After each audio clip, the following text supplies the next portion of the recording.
Hey everyone, Stef Haynes here. A lot of people on the internet have been asking how to record themselves playing the EWI. Well, if you've ever wondered, then hopefully this video will help you out. I'm going to go over 3 different recording techniques that I like to use. Whether you just want to casually record yourself and show your friends or send some high quality WAV files off to a producer, hopefully this tutorial will help you out. So one of the most amazing things about the EWI is that it's a MIDI controller. So if you don't know what MIDI is, it's basically sheet music for computers.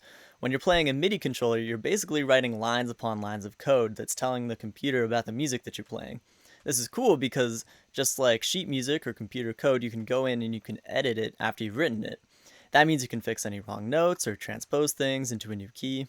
I do this with a lot of my performance videos. This is what Thruster sounded like before I edited it.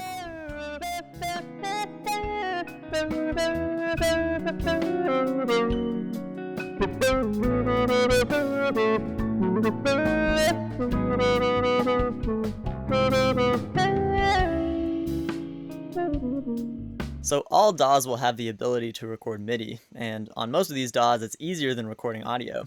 It's usually just a matter of creating a MIDI track and then making sure that your instrument is linked up with your DAW. There is a catch, however. MIDI was primarily designed around keyboards. When playing back MIDI data that has been recorded by a WinSynth, it's not always going to sound exactly the way that you played it while you were recording it, especially if you're using Glide or Portamento with your soft synth. So this is just my personal preference, but I really love Glide. I even have a video all about Glide. On my soft synths, the first thing I do to any preset is give it a little bit of Glide. So on MIDI keyboards, Glide is activated when a new note is triggered while the previous note is still playing. This means that a keyboard player can really consciously choose to activate this effect by holding each note a little longer as they play the next one. This causes there to be some overlap in the MIDI data, which triggers the glide on playback. On WinSynths, we're not able to do that. As a single note instrument, every note that we play is immediately ended by the advent of the next note that we play. This means that even when we have our glide setting set up just right on our soft synth and everything's sounding great when we're recording, things aren't going to sound the same on playback because we don't have that overlapping effect in our MIDI data. So I'm going to show you how to solve this issue in GarageBand, but what I'm going to show you can be applied to any DAW that you might be using. The reason I picked GarageBand is because it's free, so if you're on a tight budget, then this is a really good option for home recording. So over here on the screen, you can see that I have GarageBand loaded up, and I've got a MIDI track with Serum in it. I'm going to be using some sounds from the Art of WinSynth in all of these demos if you're curious. So let me just record something. I'm going to record something slurred that has a lot of glide so you can see what I mean.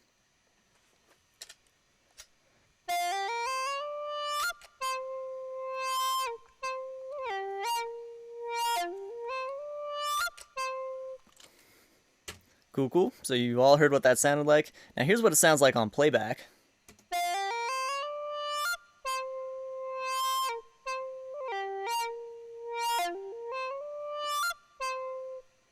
So you hear how there's like a weird attack on all the notes that you didn't hear while I was recording it. Well, what you can do is you can go into your piano roll, select any note, hit Command A, highlight everything, and then what you want to do is you just want to drag the edge of the note over a little bit. So now we're introducing some overlap into the notes that we already recorded, and that should get rid of that weird retriggering sound that you heard.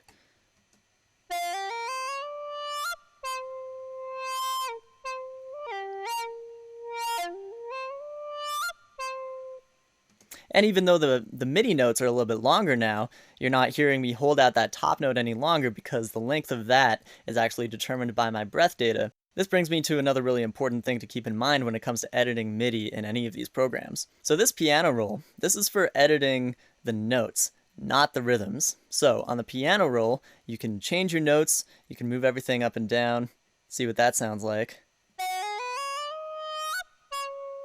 Oh yeah. But you can't move things side to side because it's not going to move the breath data, it's just going to move the note data. So it's going to sound really weird if you take things and you move them side to side.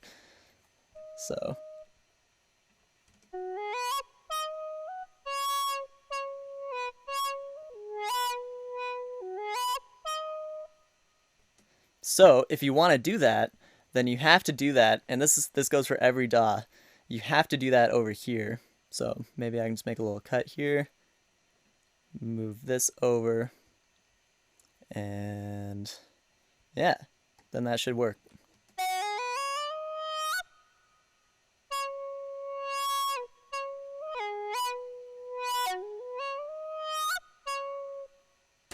So there you have it.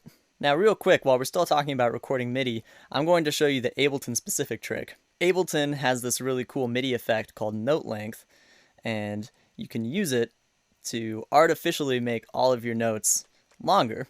And so I would recommend that you put it at 60 seconds. So this is going to make every note that you play 60 seconds long. Now, you're not going to hear that because when there's no breath data going through, you can't hear the note, as you heard in that demonstration where I moved everything to the side. At most, you're going to hear like a really, really quiet little hum of the synth being played with like no breath data. And if you have a bunch of tracks layered up, you're almost never going to hear this. But if it is an issue, then it's really easy to take out with a gate. So this makes recording in Ableton a little bit more straightforward. You can kind of forget about having to Command A and then lengthen all of the notes by hand after every take, which is nice. So here's a quick demo.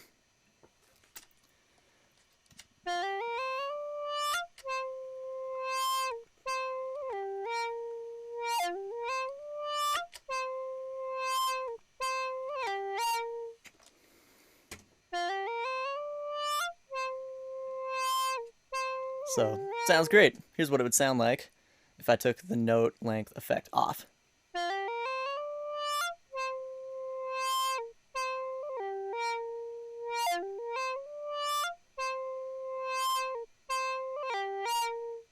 You can really hear that. So same deal, you can change stuff around in the piano roll, but if you need to change the rhythms or move stuff around, you have to do that up here. Now, this is where note length might be a bit of an issue. So if you make a cut in the middle of the note, we're ending the signal before we get the note off command in like the MIDI code. So let me just show you what happens if that happens.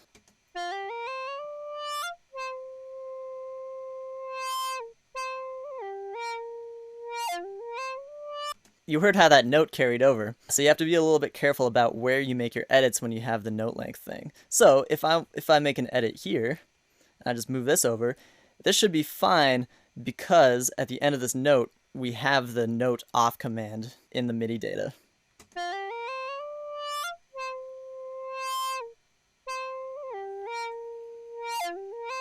So that means that using this note length effect can kind of limit your options when it comes to editing. I've never found this to be too much of a problem. It just means when you're making edits, your cuts have to be in between the phrases so that you're preserving the MIDI data and you're not cutting it in half. You still need that note off to happen. So that's pretty much it for recording MIDI data. I like this technique a lot. It's obviously really nice to be able to edit the notes, but it's also cool because you can completely change the sound after the fact by swapping out one soft synth for another one, or changing your preset in the soft synth, or you can copy and paste that MIDI data into a new track and layer up several soft synths playing the same thing. Recently, I played a solo on a techno EP, and the producer was able to craft a whole new sound for the solo that I recorded in MIDI, so that's really cool. So now let's say you don't want to deal with all this MIDI note length stuff, and you don't care about fixing your wrong notes because you're actually a good EWI player. What you might want to do instead is route the sound coming out of your MIDI track into a new audio track. That way, everything is being recorded in audio in real time as you're playing it, so there's no risk of the MIDI playback not sounding right. So here's how you do that. Unfortunately, I don't think you can do this in GarageBand. You can do this in Logic and Ableton, but it's slightly different in each one, so I'll show you both, and hopefully no matter what DAW you're using, one of those should work. So this is pretty easy to do in Ableton. You just have to go over here, and then instead of sending your audio to the master, send it to one of your audio channels. So 3 audio is picking up my voice right now, so I'm going to send it to 4 audio. And then in 4 audio, you just need to, instead of external input, you need to select your MIDI track, so Serum. So if you want to record MIDI and audio at the same time, then just make sure they're both record enabled by command clicking on the record button in both of your tracks, and then just hit record.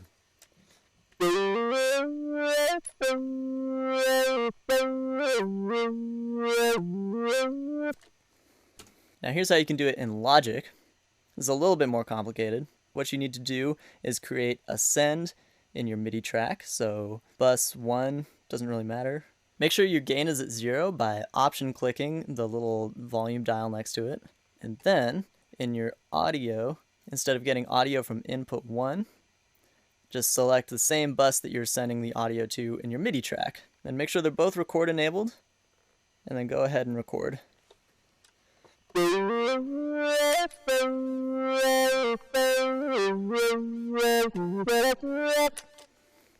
So that's cool, but let's say that you have a crazy MainStage rig like mine with all sorts of crazy effects that you want to record. It would be really difficult, maybe even impossible, to recreate this in Logic or GarageBand, so we have to figure out a way to record our computer's internal sound into Logic. The best way to do this is with an app called Loopback. This is a really handy device that can route audio from one application into another application. So in this instance, we would be routing audio from MainStage into Logic. Once you've installed Loopback, set up your audio routing, all you need to do is select it as your track's input, and you're good to go. Loopback is great, and I use it all the time for recording audio, even the audio for this YouTube video. The downside is that it's a little pricey. There are some free alternatives that you can check out, but personally, I've never used them, so if you're using them, let me know how they work. So there's actually a fourth way, but it's a little crazy, and you'll need an audio interface and an instrument cable. So what you do is you set the audio output of MainStage to your interface, and then set the audio input of Logic to that same interface, and then you plug one end of your instrument cable into the input of the interface, and then the other end into the output of the interface. So you're basically plugging the interface into itself, but you're using different parts of it in different applications. So this can work, but in my experience, the audio quality suffered a little bit. Also, you need to be really careful about feedback, and additionally, you can only record in mono. But hey, it works! Alright, so I can't believe I forgot to mention this, but if you want to record the internal sounds that come with your EWI or whatever other wind synth you're using, then you need a 1/4-inch instrument cable to go into this end, and then you need to feed it into a audio interface, so USB audio interface. I have this M-Track M Audio that I got off Kijiji years ago, and yeah, that'll get you going. So I guess that's actually 5 techniques for recording. Oh, and if you want to record sounds from your iPad, then you're just going to need a 1/4-inch to 1/8-inch cable that you can plug into one of these inputs on your audio interface. That's it for this tutorial video. Please leave a like if you found this to be helpful or interesting, and please subscribe for more EWI related content.